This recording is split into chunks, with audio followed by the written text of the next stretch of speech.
Tonight, Saskatoon police have arrested a man connected with so-called grandparent scams as one of his victims speaks about the sneaky way she was scammed. Also, Manitoba's premier says there will be an internal review of last week's bus crash in that province. After any accident or incident on our highways, there is an internal review. Plus, she takes breathtaking videos of Saskatchewan's night skies, but this photographer says those views could be at risk. Now, 8 years later, I'll see at least a dozen satellites in 1 6-second exposure.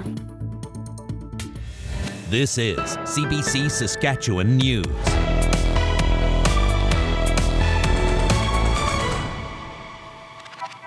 It is Monday, June 19th, and the CBC Saskatchewan News starts right now. Good evening, thanks for joining us.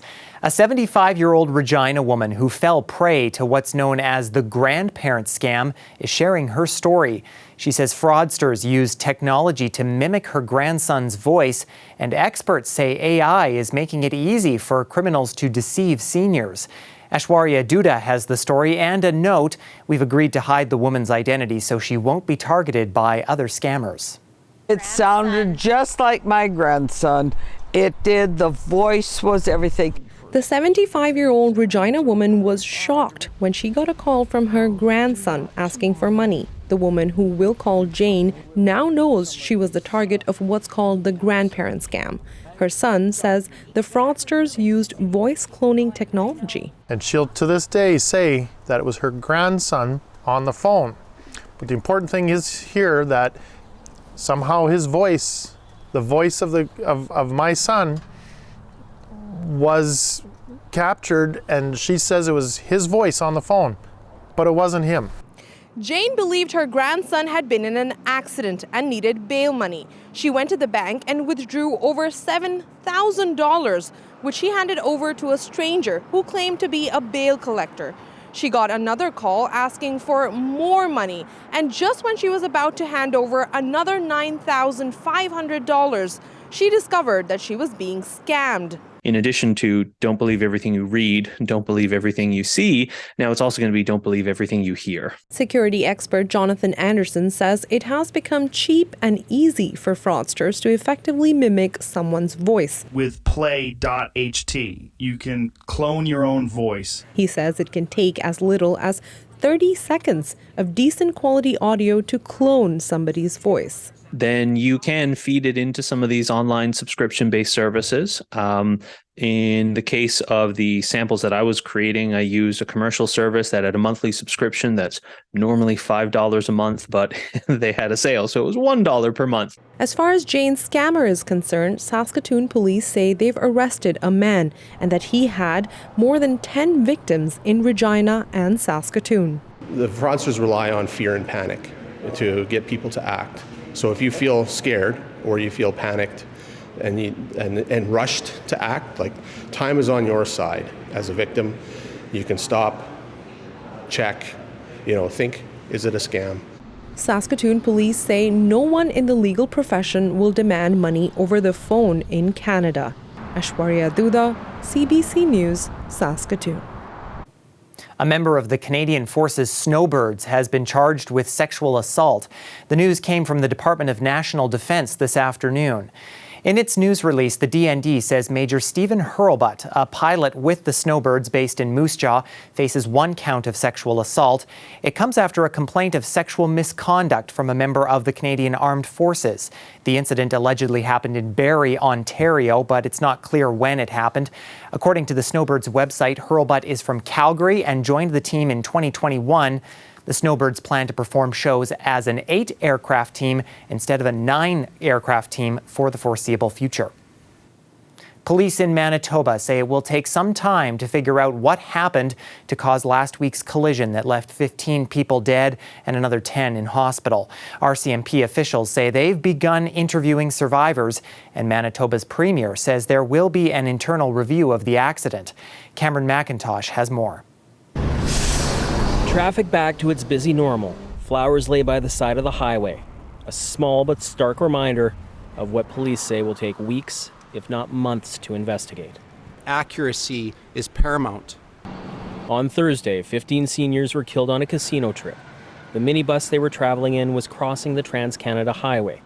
It was struck by a semi-trailer, which had the right-of-way. Impact so severe, bodies require autopsies to be identified. Specialized analysis of crash site evidence is just beginning. Was someone at fault here? Our job as investigators is to rule that out or to rule that in. 10 others, including the driver of the bus, were injured. They remain in hospital. The crossing is one of several high-volume crossings along Manitoba's Trans-Canada Highway where there are no overpasses. Well, if you're asking the question, are we going to need more overpasses and underpasses and turn-off lanes and things like that? I mean, the obvious answer is yes. My heart is broken for the families and loved ones affected by this tragic event. Manitoba's premier, speaking of the accident for the first time, stopped short of promising changes. But, she says, after any accident or incident on our highways, there is an internal review that takes place. In Dauphin, where most of the victims are from, shock is turning to grief. These are our stickers. We have both small and large ones. Tom Wenham printed a run of #DauphinStrong stickers. They're moving. We had one person come in that was pretty sure that one of their friends was on the bus, and so it's definitely close to home. Answers to questions just about everyone has here could take months. In the meantime, community leaders hope to hold a vigil or memorial event, but no plans have been firmed up just yet. Cameron McIntosh, CBC News, Dauphin, Manitoba. Some Regina residents are threatening to stop donations to the University of Regina. They're upset that the Lifelong Learning Centre is cutting paid programming for people 50 and over. Laura Sharpaletti has the story. It seems to me to be a bit of a devaluation of the lives of older adults. Surprised and hurt. That's how some Regina seniors are feeling this week. For decades, anyone 50 and older who wanted to learn another language, study historical architecture, or take fitness classes could do it at the Lifelong Learning Centre on College Avenue. But the U of R is pulling its paid courses and will focus on providing a noon-hour lecture series only. Diane Mullen has taken classes at the center for more than 15 years. She calls it a lifeline. There's no other place like it in Regina, and I think that to shut this down, we'll see an impact down the road on how many people are getting sicker, more isolated, more depressed, because they don't have this place. Instructors and seniors who count on the courses say they had no heads up about that decision. Not be recognized and thanks, just be kind of let go by hearing things secondhand was quite kind of off-putting. One avid lifelong learner says she was horrified to hear the news and sent the U of R president a letter. And I suggested that he has just lost another 100 people who have left the university money in their wills, because that's what we do. We fund things, we support things, we volunteer. The Dean of Lifelong Learning says she understands that people may be upset. It has been one that was made with very careful consideration of the financial sustainability, and that is what I want to work towards for the Lifelong Learning Centre, is to ensure that it can continue, even if it doesn't look exactly the same. While students at the centre say they understand that the U of R is struggling financially, they're upset by the lack of consultation between the school and longtime donors. Laura Sharpaletti, CBC News, Regina.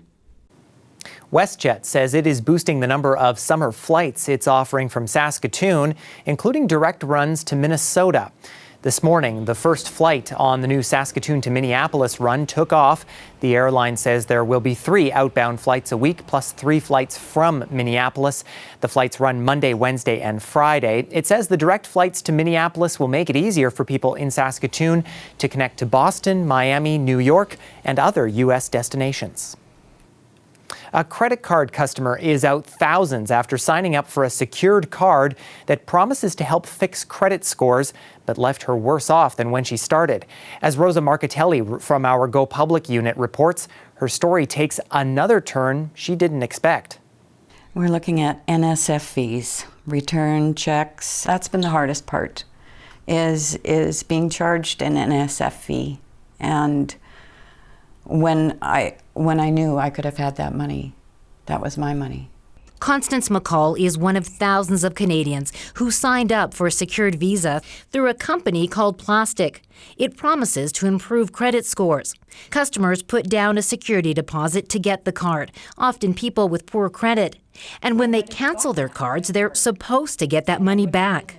$4,500 is not a little amount of money, especially for someone like myself. The problem is there's no federal agency in charge of these kinds of secured credit cards, says this expert. They are not subject to the same high level of requirements. I would argue there should be more protection. Hundreds of other Plastic customers say they're also waiting for their deposits back. Plastic's owner says he's paying back what he can, but blames the bank he's partnered with, saying it's holding the money. Those funds are available to our customers if DC Bank does what they're contractually obligated to do. DC Bank says it does not hold security deposits for customers, and Plastic needs to pay them back. Visa also takes no responsibility.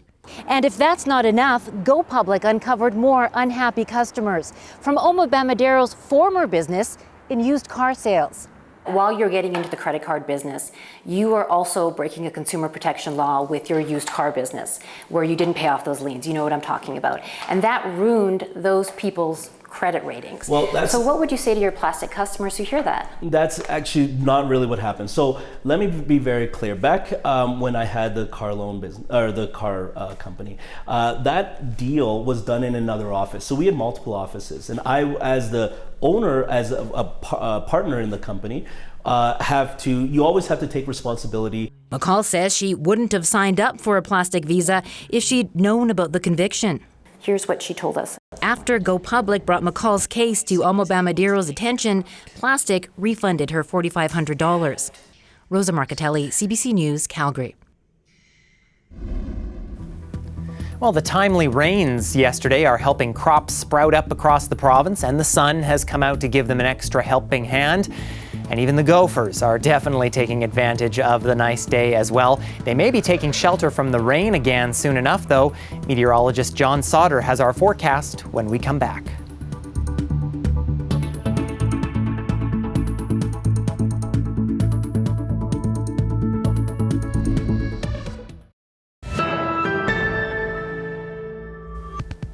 Welcome back. Well, Saskatchewan, of course, is known as the land of living skies. That slogan often drums up imagery of vivid sunsets or towering storm clouds. But there's a photographer here who waits until the sun goes down and captures the skies coming alive at night. She says this is one of the best provinces for astrophotography. But as the CBC's Kendall Latimer reports, she also believes the skies are at risk. There's just something magical about the night sky.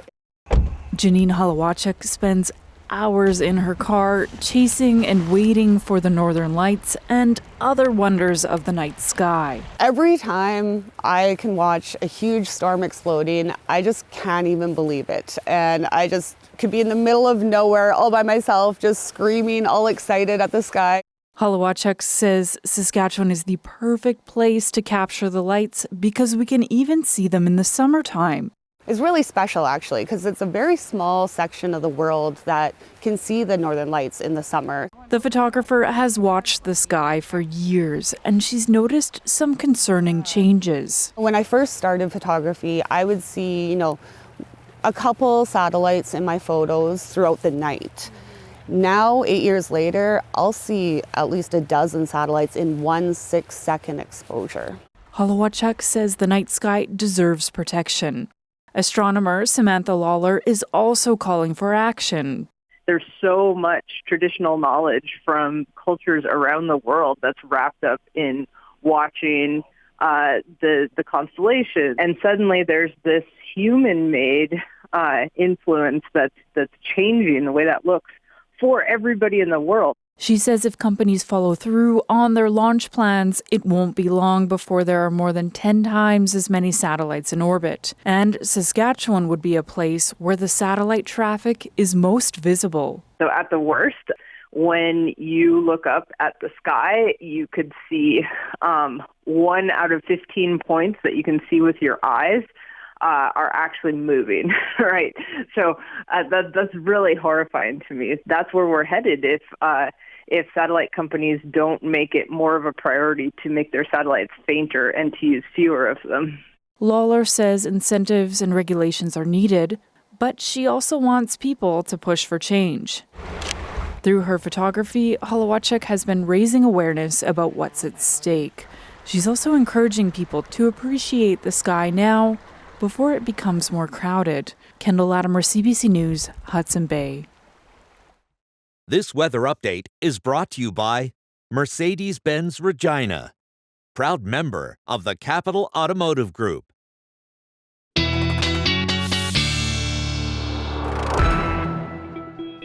Well, things are clearing out after last night's rain in our province, but things are still stormy and unsettled in the north. Meteorologist John Sauter is here now with our forecast. John? Well, I'll start tonight with some of the watches and warnings in place across parts of the province, mostly to the north. First of all, central Saskatchewan, this is a special air quality statement right across the central eastern section of the province. Lawrence through Pelican Narrows and down into Cumberland House, off into Manitoba as well. Part of this is a Manitoba fire near Leaf Rapids, spreading smoke back into Saskatchewan, but plenty of fires to really inhibit the air quality in these areas. And then a little bit farther north, and including some of this area, we have a severe thunderstorm watch that will continue with a system that is a trailing cold front that moves right down into southeastern Saskatchewan and areas like Estevan picking up some showers today. We have severe thunderstorms forming in Manitoba, moving to the northeast, but you can see how large this system is, and it is really going to play havoc over the next few days with Saskatchewan and Manitoba. But there are the showers in Estevan right now, clear skies in central portions of the province, and pockets of heavier showers as we get closer to the low pressure system. Want to point this out. You can see the size of the system right back through Alberta. This is snow, and there are actually snowfall warnings in the higher terrain just in the Alberta Rockies and BC Rockies. So as we look at this system and how it's going to move, watch the rotation, very slow moving. But this cold front barely even moves. Some more showers on the way in the southeast tomorrow, including for Regina. There's a look at your afternoon. Some pockets of heavier showers to the north. And then as we get into Wednesday, you can see that circulation right over northern Saskatchewan, and then by Wednesday night over northern Manitoba. So there's the cloud along the cold front. Let's have a look at your forecast conditions. And showers are included in this, but tonight it's a very slight chance for Regina. A chance of showers, swift current, otherwise just partly cloudy in central portions of the province. For Prince Albert, a chance of an evening thunderstorm. Better chance in Lawrence, but 10 millimeters of rain closer to the low in Uranium City, and just a chance of showers tomorrow, and then we're into a sun-cloud mix in Prince Albert, and generally low to mid-20s. Got a chance of showers tomorrow with a sun-cloud mix in Kindersley, and then moving back into the southeast, it's cloudier tomorrow with a chance of showers, and that's only at about 30%, although in Estevan, the showers could be mixed with a risk of a thunderstorm. So in the long range, Regina looks like this, and after a few showers tomorrow, things start to brighten up a little bit through the rest of the week. We could see more showers on Saturday, and then temperatures climbing into the upper 20s by Monday next week. And then we look at Saskatoon. Bright day tomorrow, high of 23, right on through into Thursday and Friday. Lots of sunshine, but more showers possible on Saturday. Storms possible next week on Monday.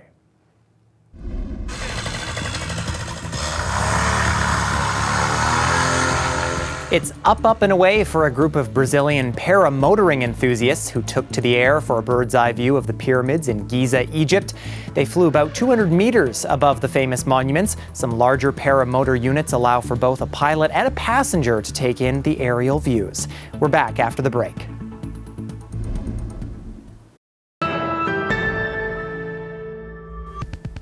A search is underway for a small submersible in the eastern Atlantic off Newfoundland. It was bound for the wreck of the Titanic and was reported missing yesterday. The operator of the vessel says it was built with what it calls a 96-hour sustainment capability. The U.S. Coast Guard says there are 5 people on board. CBC's Mark Quinn has more on the story from St. John's. The company that organized the trip, Ocean Gate Expeditions, says it's exploring and mobilizing all options to bring the crew back safely. The Canadian Coast Guard told CBC News that the search falls under the jurisdiction of the Boston Coast Guard. Canadian officials say Joint Rescue Coordination Centre Halifax is providing assistance. It says Canadian Forces fixed-wing aircraft and a Canadian Coast Guard vessel are taking part in the search. We're also told another submersible is being flown from the U.S. to join in the search. We have to make sure that we're looking on both the surface using aerial and surface vessels, but then expanding into underwater search as well. Right now our capability is limited to sonar buoys and listening for sounds, but we're working very hard to increase the capability. For a bit of background, the submarine is out there for a tour of the Titanic wreck, which is offered by Ocean Gate Expeditions. It's a U.S.-based company. The tours cost about $250,000 per person. Tours like this were done in 2021 and 2022. There are a series of 5 8-day missions to the Titanic, which raises money by the tourists going towards Titanic research. The tours gather scientific information about the condition of the wreck and document the plants and animals living on it. Mark Quinn, CBC News, St. John's. Well, summer officially starts in 2 days, but as you heard from John earlier, people living near the Rocky Mountains are not putting away their snow tires just yet. A beautiful flaky snowfall blanketed parts of southwest British Columbia yesterday. This last gasp of winter is expected to continue into tomorrow in the mountains near Kelowna and Merritt. Officials are warning drivers to be extra cautious.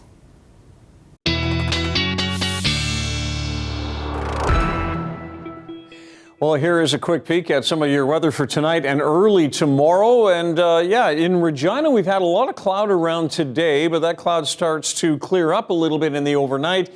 17 degrees at midnight, and then as we get into the morning hours, we start to cloud over again. And there's a chance of a passing shower. Will be at 19 degrees, southwest winds around 15 to 30. In Saskatoon, we've got the cloud tonight and breezy conditions, but by tomorrow morning, that cloud is starting to break up, and we can look forward to more sunshine on the way for Saskatoon. 16 degrees at 9 a.m., heading into the low 20s in sunshine in Saskatoon for Tuesday. All right, another comfortable day. We'll take it. Thank you, John. Finally tonight, making movie magic is not easy, and for years it rarely happened in Saskatchewan. But director Lowell Dean says he's surprised and happy to be on set in Regina. It's day 2 of production on his new major feature film called Die Alone. It's a post-apocalyptic love story. The main character has amnesia and wakes up to find the world has collapsed. He must go on a quest to find the woman he loves. Dean says a film and television grant from Creative Saskatchewan made it possible to shoot the movie in the province. I'll be brutally honest, this movie was not going to shoot here a couple years ago. We've been developing it for years, and it was kind of a foregone conclusion that we wouldn't get to shoot it here, even though when I wrote it, these were the landscapes I was picturing. But with the new incentive, it actually worked out that we could come back and make the movie bigger and better than what I was originally thinking. 100 people are working on set, and the film has some star power, including Carrie-Anne Moss from the Matrix franchise and Frank Grillo from Captain America. Regina's Mind's Eye Entertainment will shoot for 3 weeks and plans to showcase Saskatchewan's landscape. And that is it for us tonight. For News Anytime, you can head to our website or subscribe to our YouTube channel. John and I will be back with more local news and weather tonight at 11. In the meantime, thanks for watching. Have a great night.